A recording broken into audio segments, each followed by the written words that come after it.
I forgot to have my notes here. Okay, anyway, what do I have to say? Okay, let's go. This would be as much as I remember.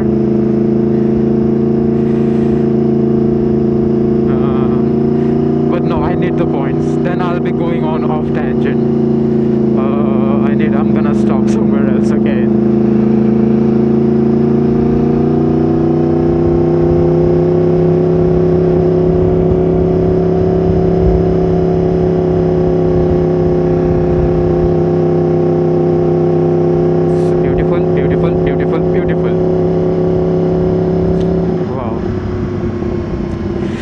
If it was a tourer bike, I would have stand up, but guys, okay, that's it. Okay, let's go. The review part first.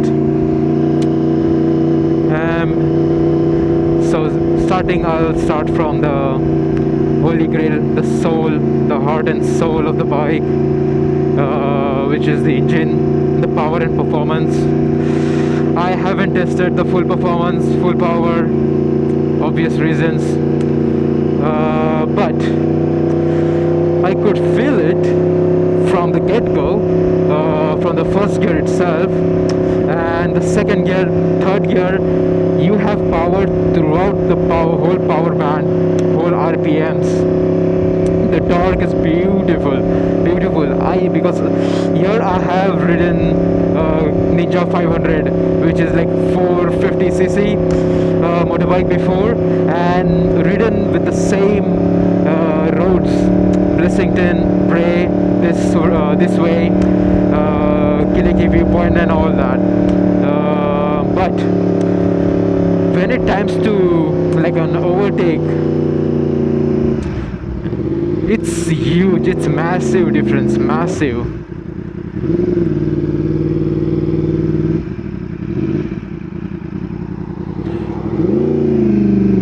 And I think any like 600 plus was like around 75 to 80 Newton meters of torque is gonna be like torquey in like second gear, third gear. Kawasaki Ninja, it wasn't that much. So power wise and performance, it's on another level, I would say, and a lot of people would agree with me because they have ridden few bikes on tracks and other places, so having those full capability and utilizing that, I couldn't test it, but I'm pretty damn sure you guys also know that it's like well above and beyond. Hence, like it's a super bike. And what else? Okay, now my phone screen timeout is gone, so I don't know what's next is, but the engine and everything. For this specific bike, I would say they did a full engine rebuild, right? From the Yamaha factory dealership, checking each valves and cylinders, making sure it's like perfect to sell, right? So it's a full engine rebuild after 29,000 kilometers. So I would safe to say it's basically new, and also the durability and warranty of like few technical parts would have been replaced. So I haven't experienced any single fault with this issue. And I have experienced some I have some quirks to say about it, but yeah, I'm gonna have that later on. The next, I would say, power, sorry, not power, like a position and ergonomics. this is uncomfortable bike, okay, for like 90% of the people, but I would say myself, I come into the 10% where I enjoy this, because in my head I vision how I'm riding the bike, and I want to look like a, you know, not the MotoGP rider, but like a track, and it's like a, you know, hero type of look which this bike gives. All the back position, the foot pegs, the rider's triangle, everything. So I would say for myself, I am happy. I'm overly happy and satisfied. Only thing is the wrist pain, the numbness it gives me after a while.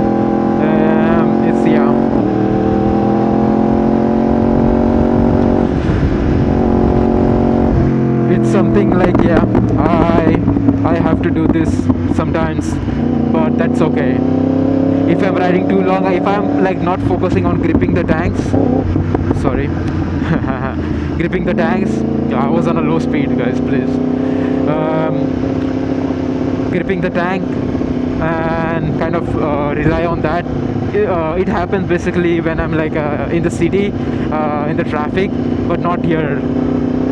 So that's something to be like mindful of, but also it is a negative point, I would say. Then what's next? Ergonomics and handling. So handling for me, it's like very nimble. I can like grab the tank by the, you know, between my nuts and like flicker around. It's very nimble, very nimble.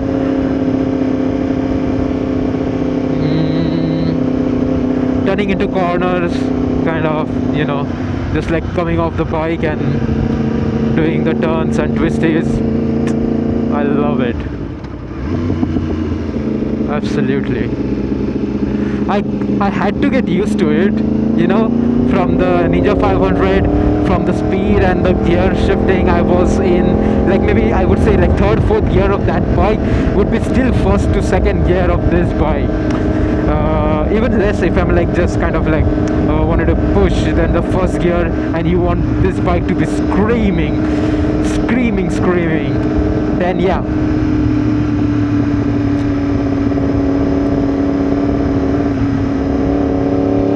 Wow. I have used the bike in that fashion, you know, first gear, second gear, revving up till like 10,000 RPMs, 11,000 RPMs, and it consumes so much petrol. Oh my god, I was like, why am I losing this much? I know it's gonna consume petrol more than my Ninja 500, but this was on the whole other levels. That's why I'm like more calm now, not revving too much. But yeah.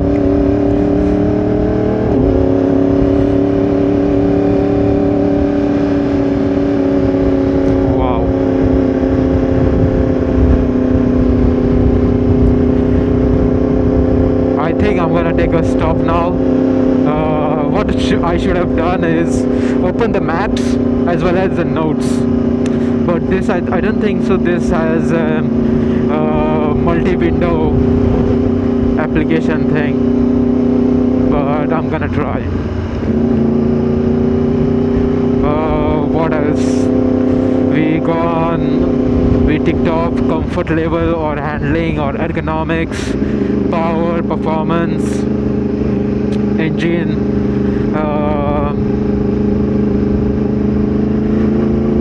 usability. Like I use this only on weekends and going to this kind of mountains and meetups, and on the weekends maybe like go over quickly to a friend's house, which I did like last to last video. That's it. Around the city manners is good, but it's like I don't think so it's that enjoyable. It's tedious. The negative points just racks up high. So city manners is not that good, I would say.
I have went down there last time we came around here.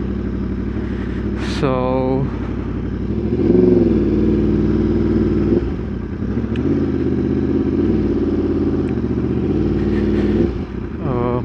I don't want to put this in a blind spot.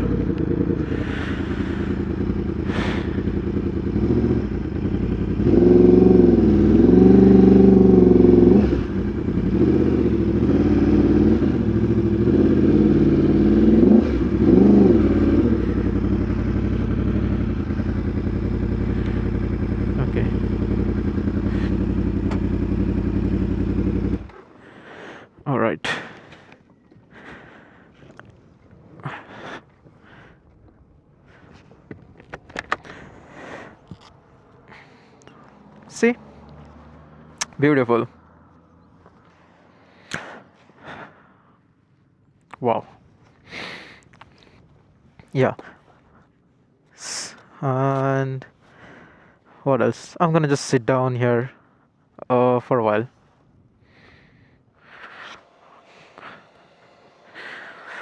Okay, we are back. So I have covered like almost 60-70% of the review that was I had written down. So a little bit more. Damn. So beautiful. Oh. All right, let's head.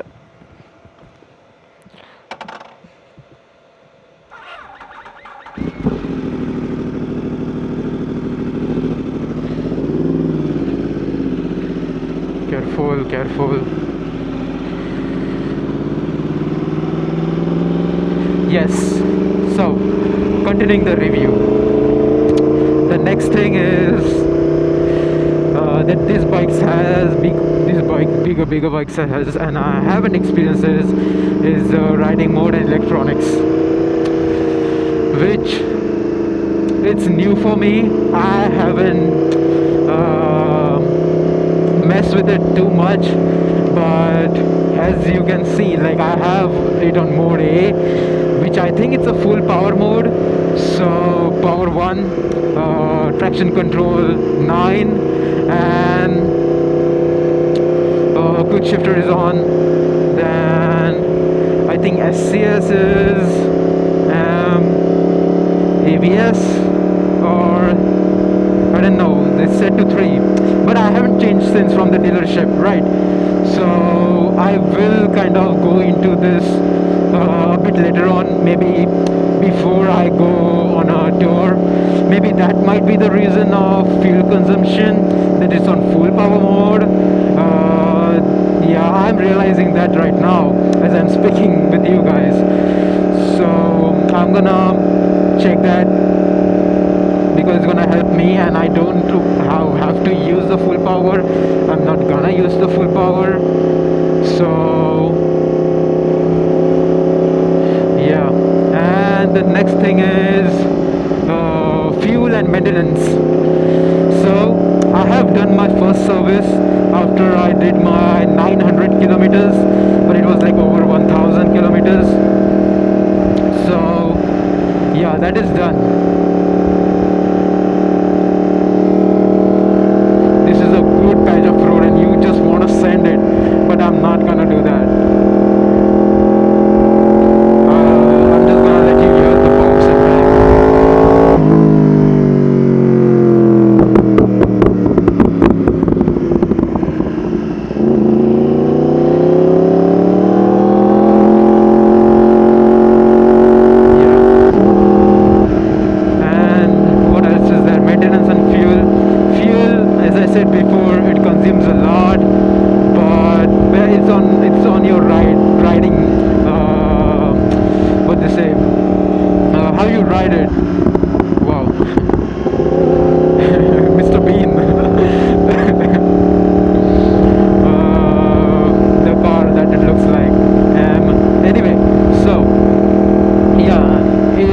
on how you ride. Since I have been like mellow and not keeping on first and second gear for the higher RPMs, then it's gonna consume less, or else it's just gonna be consuming more. Then what surprised me, almost everything surprised me, because getting on this bike, it's a new feeling, excitement, and it just keeps on growing.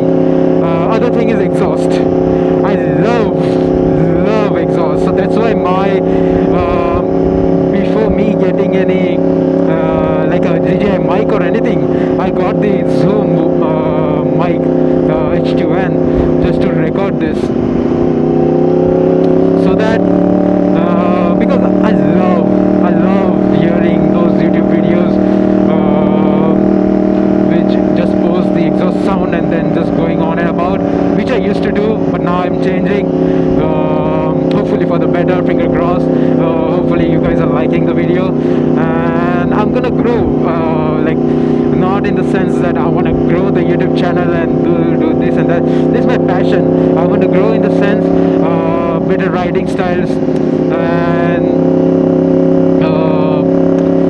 being like a better skills, like having better skills. So I'm a little bit afraid of rain, but not that much, because I have ridden in rain, so in fog weather, so it's not like jarring to me for not able to, you know, wow. You can still see the city a little bit. Anyway, yes, I think the review portion is over. What else I have to say? What else I'm gonna do as a mod to the bike?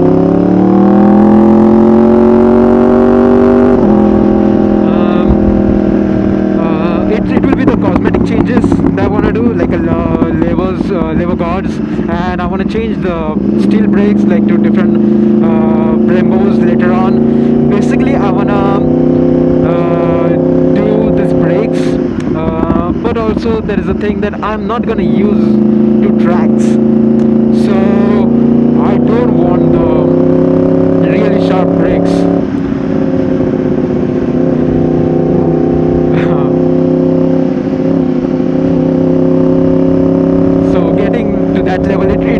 I was gonna say that I wanted to be as like an R1 without the carbon bits, but it's fine.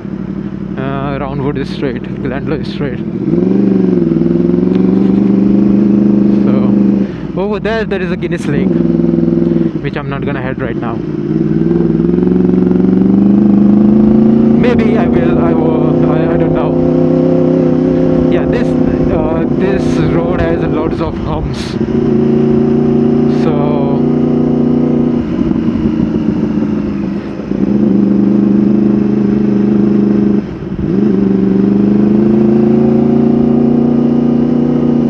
but it doesn't matter because of the views.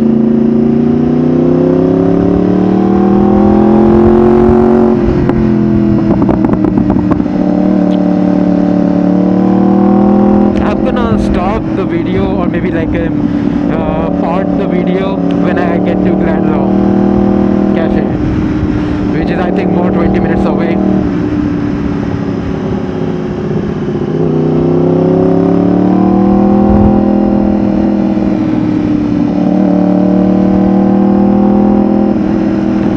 Enjoy the road, guys.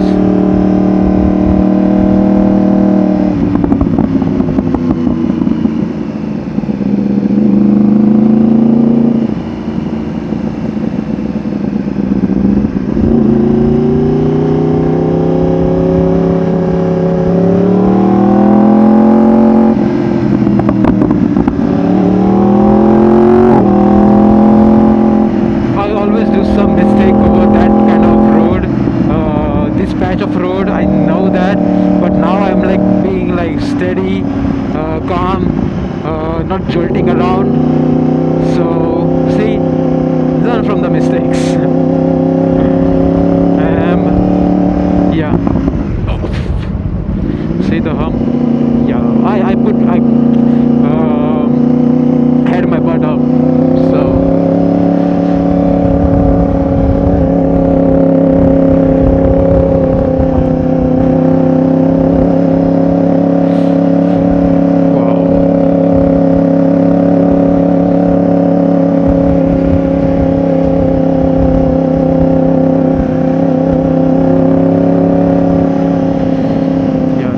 I love this blue.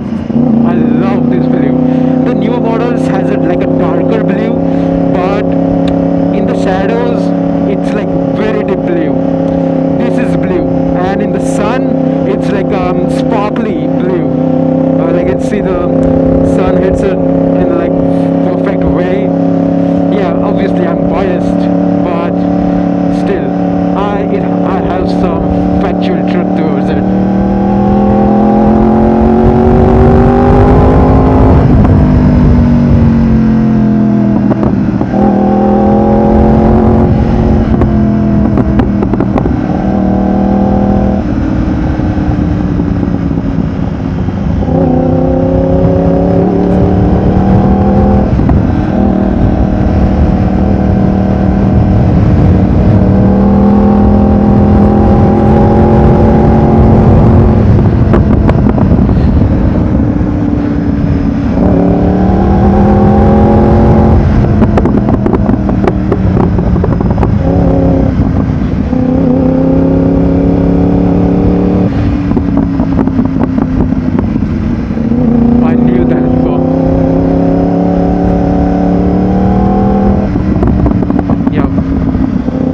This bike handles like a body position so well. It will go where you want to like go, like lean towards, like get up from the seat and kind of lean your body, and it's gonna be like give stress and all. Like it's, I understand now. I'm like watching a little bit like MotoGP riders and all that, but yeah.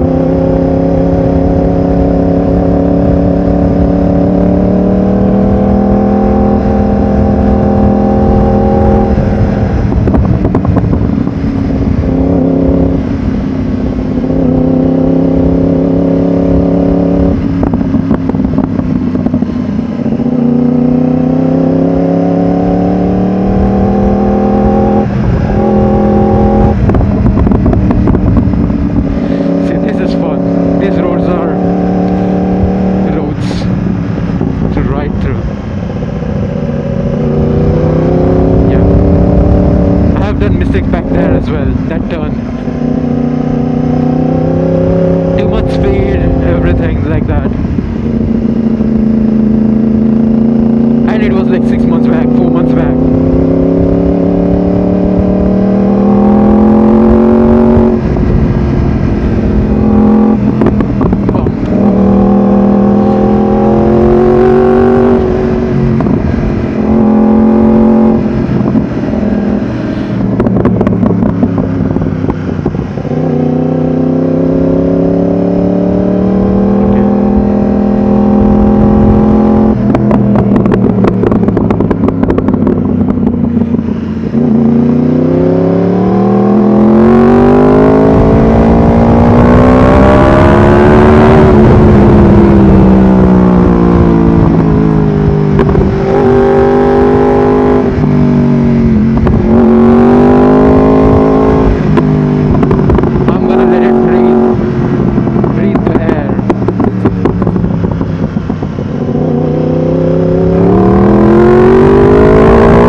adjusted suspension.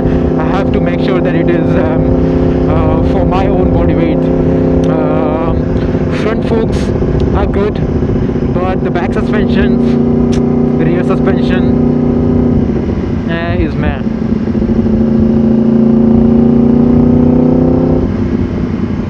I think SCS is a suspension settings. Is it? Maybe.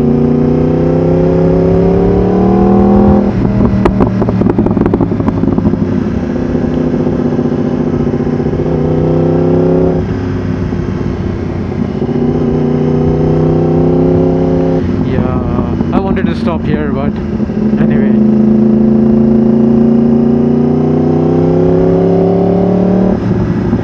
There is another place down there, like a waterfall. I know.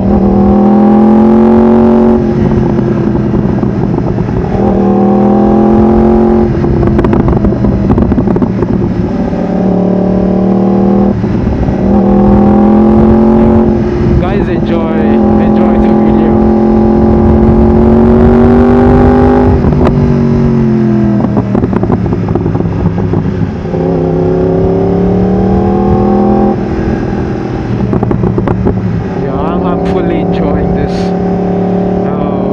Spain.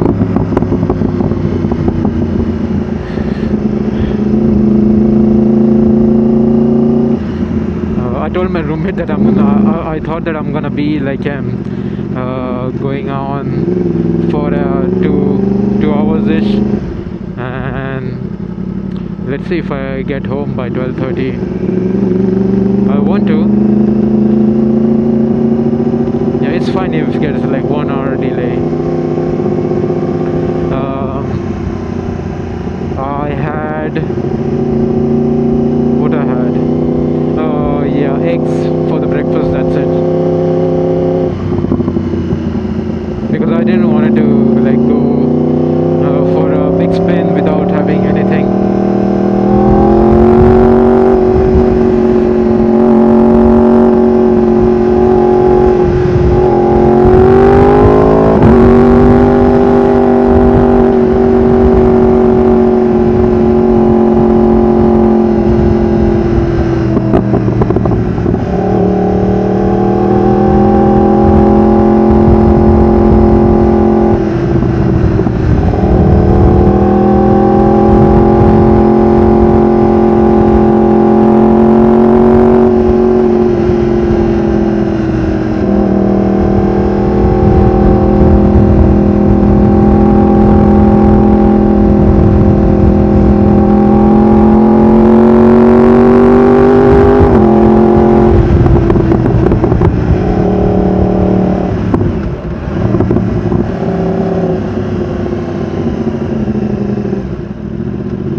So this is jam packed, and this is one of the hikes and the treks. I'm gonna do like a pit stop here and I'm gonna leave because too many people. Oh no, gravels. The enemy.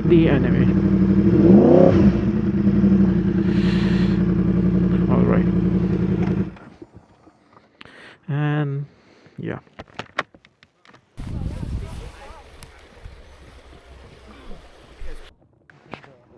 Alright guys, I didn't want it to deprive you from this view, so here it is. I think this was just from the last storm or something, but yeah, it's so like beautiful over there. If I could track, I would like go there inside, and it's really like a copper color, like copper brown mostly. Yeah, see, I'm kind of learning how to vlog and commentate on that. um I hope my bike is okay. Oh yeah. So, okay, now there are no people.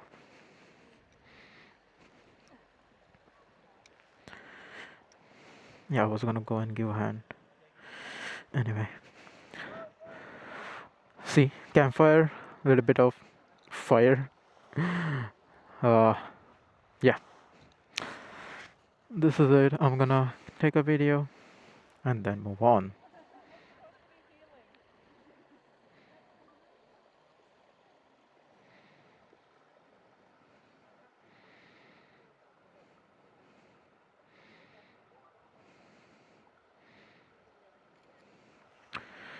Maybe I'm gonna put the bike over there and then take a photo with, because I'm gonna what I was gonna say, I'm gonna have like a section at the end of the video where I'm gonna put the photos I have taken. So yeah, now the back tires have to do the work.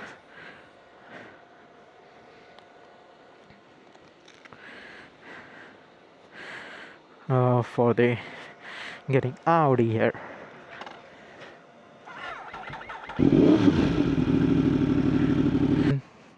The battery is new, it's not a problem, but the thing is, R1 being the compact race track version bike, it has to have smaller battery.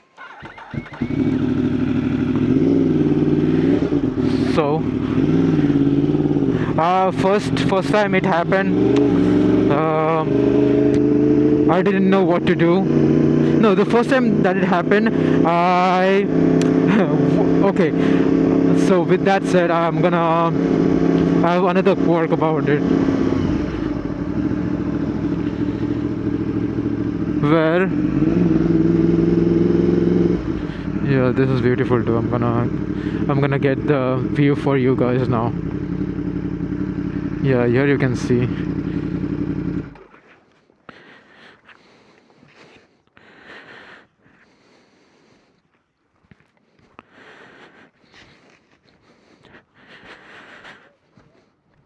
Get up. Wow.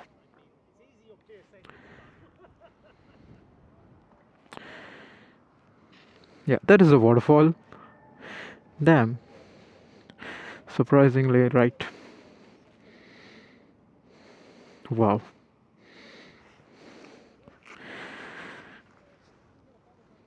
See, I go on like so many tangents.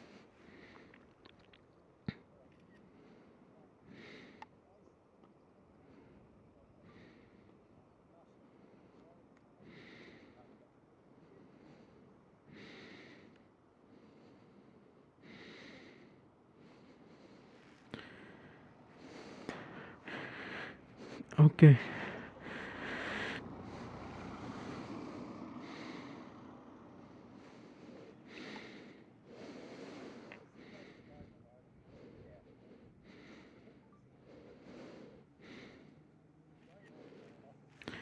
This is also a good picture, right? yes, I'm gonna resume my talks now about the quirks that I experienced, which not all people will do, but since the bikers would definitely experience it.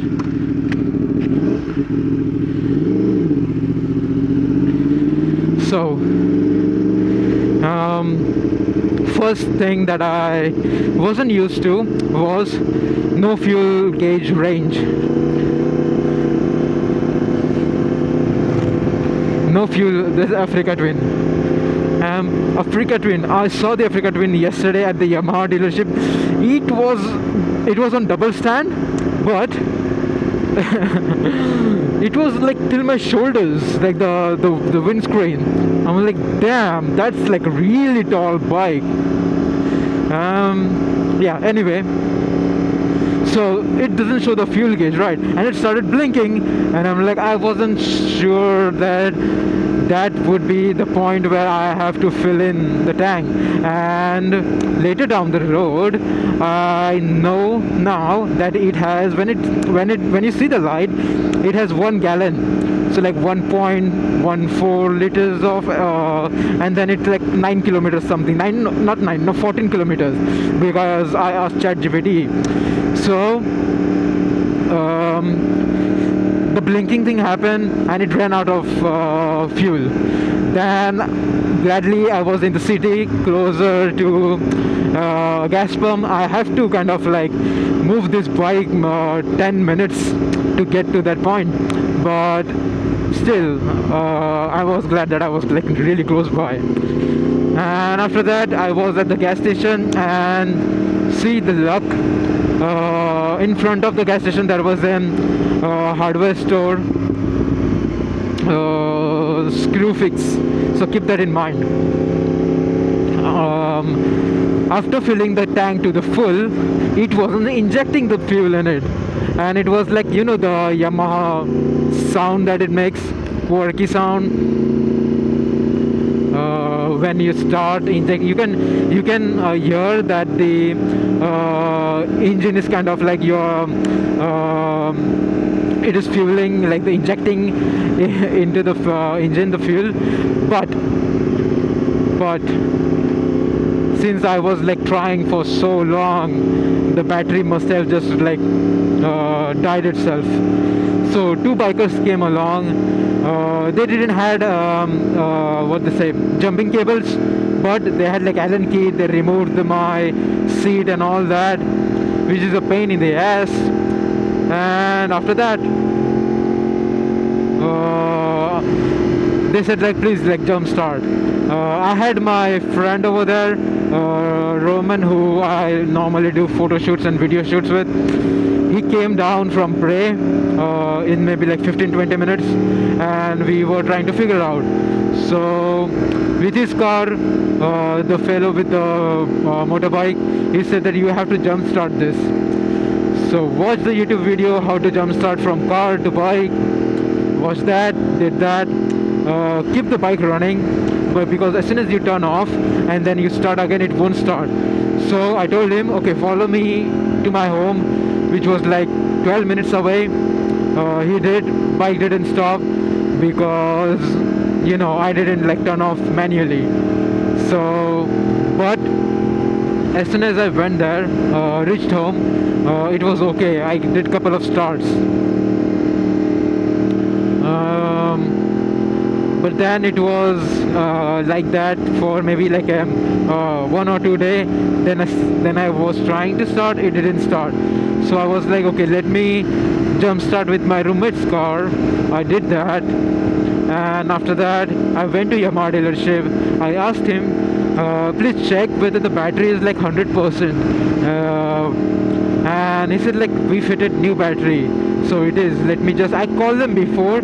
So they're so amazing service and everything. I called them before. I told them I'm gonna come in like 8-9 minutes. I'm gonna jump start my bike, but I wanna come in and check the battery health and everything. So because I told them it was dead like a day ago, and now it's like not. but I think there is something fault. I just for peace of mind, I'm gonna come in. I trust you guys, just peace of mind. I'm gonna just check. I want to know the health of battery being 100%. So we did that, and it was 100%. The voltage was, they checked the voltage, it was like about like 80-90% that it's supposed to be. They charge it again, and then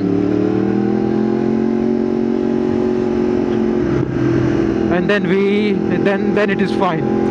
But then again, it happened when I was doing like a forest photo shoot up in Segart Hills. The daylight running lights just to shoot, it was on, and I explained the whole story to the guy which I was shooting with, and after the whole shoot I was trying to start the bike again, and it didn't work at all. But glad he has a car. I didn't have the jumping cables with me, but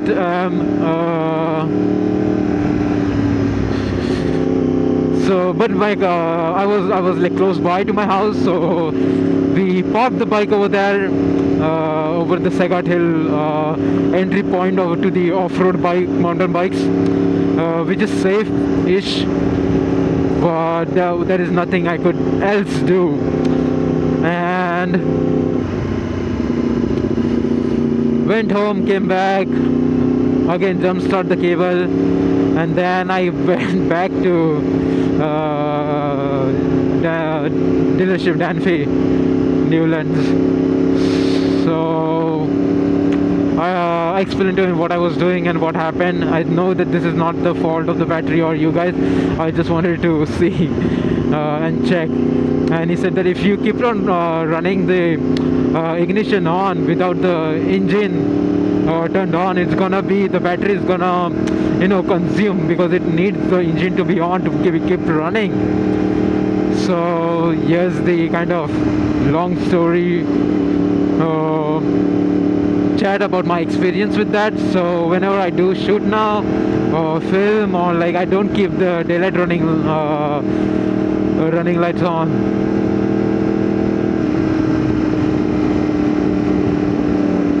Because this is like a smallest capacity of of battery.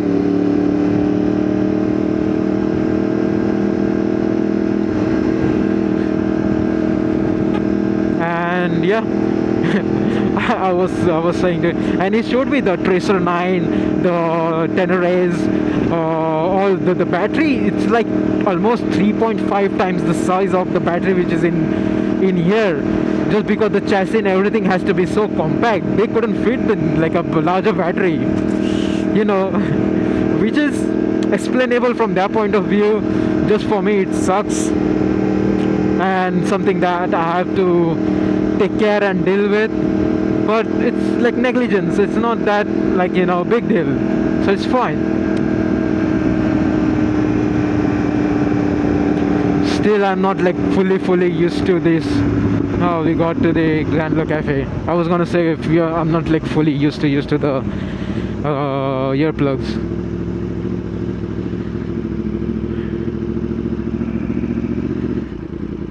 I'm gonna park here.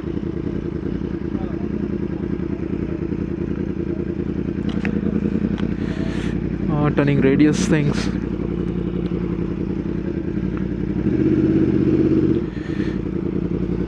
I'm gonna stay here for a while and then leave.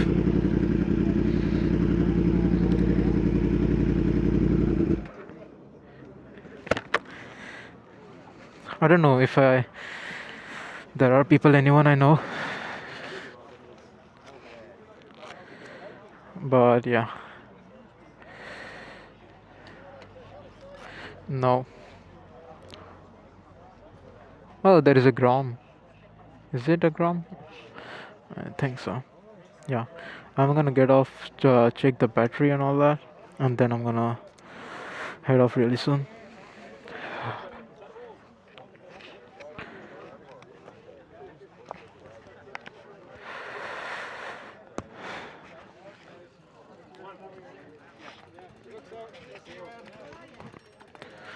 Oh, yeah, check out the bikes. Harley. Oh, that's a 1290 Duke. Yeah, that guy was on Kells, in Kells. I can see the sticker which I have in my pocket. Harley Davidson. This is ZX. Oh no, 636.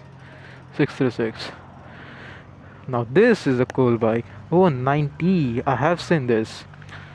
New launch when some of the press guys were doing.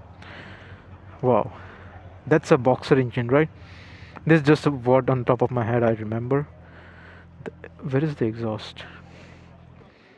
Oh, on the other side. Huh. Pretty cool. Pretty cool. 1200. The stand has a stand, like a platform. 1200 GS.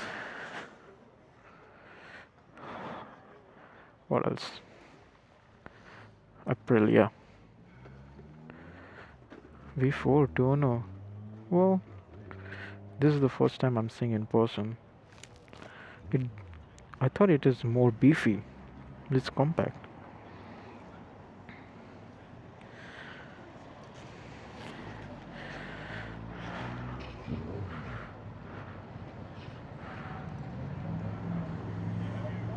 Oh, that's Aprilia. Seriously, I didn't know. I thought it was like a Hayabusa. RV60 or 600. No, it's 1,000.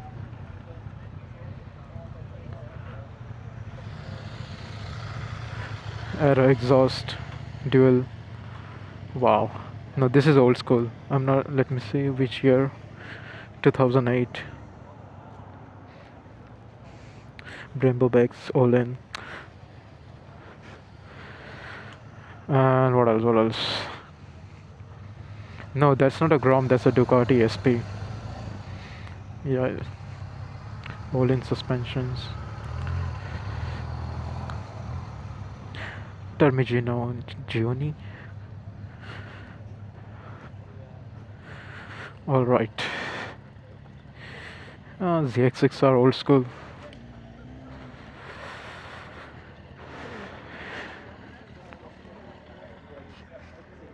Okay, fair amount. All right, I'm gonna end it here. That's not the best place I parked, but anyway. All right, guys, I'm gonna start another one pretty soon, but for now, thank you guys for watching. See you in the next part. I'm gonna keep on editing. It's gonna be come out soon. I might schedule like a day later, but yeah. All right, thank you guys so much for watching. Hope you guys had a good weekend, have a good week, and see you guys next time. Peace.